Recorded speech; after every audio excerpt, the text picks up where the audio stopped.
എല്ലാ മാസങ്ങളിലും ആ കുടുംബത്തിലെ എല്ലാവരുടെയും പിറന്നാൾ ദിവസങ്ങളിൽ നമുക്കിവിടെ ആഹാരം നൽകിക്കൊണ്ടിരിക്കുന്ന തെക്കേക്കരയിലുള്ള അജിത് കുമാർ ഏട്ടൻ്റെ കുടുംബത്തിൽ നിന്ന് കഴിഞ്ഞ മാസം ഈ മാസം മാർച്ച് 8-ാം തീയതി അജിത് കുമാർ ഏട്ടൻ്റെ സഹധർമ്മിണിയായ രജനി അജിത്തിൻ്റെ പിറന്നാളിനോടനുബന്ധിച്ച് നമുക്ക് അന്ന് ഭക്ഷണം നൽകാൻ സാധിക്കാത്തതിൽ ഇന്നത്തേക്ക് ഉള്ള ഭക്ഷണമാണ് ആ കുടുംബത്തിൽ നിന്നും അജിത് കുമാർ ഏട്ടൻ നൽകിയിരിക്കുന്നത്.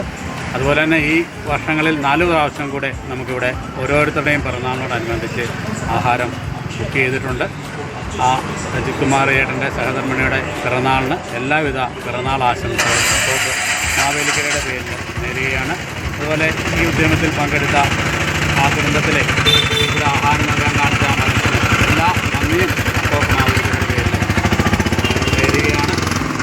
അതുപോലെ തന്നെ ഇന്നത്തെ നമ്മുടെ ഈ ചടങ്ങിലൂടെ പങ്കെടുക്കുന്ന അക്കോക്കിൻ്റെ സെക്രട്ടറി ശ്രീമതി ഉമ ചേച്ചി, അതുപോലെ തന്നെ അക്കോക്കിൻ്റെ ട്രഷറർ ശ്രീമതി റേച്ചൽ സജു, അക്കോക്കിൻ്റെ ജോയിൻറ്റ് സെക്രട്ടറിയായ ശ്രീമതി മഞ്ജു, ഇവർക്കെല്ലാം നന്ദി പറയുകയാണ്. ഏവരെയും ഈ ഒരു ചടങ്ങിലേക്ക് സ്വാഗതം ചെയ്യുന്നു.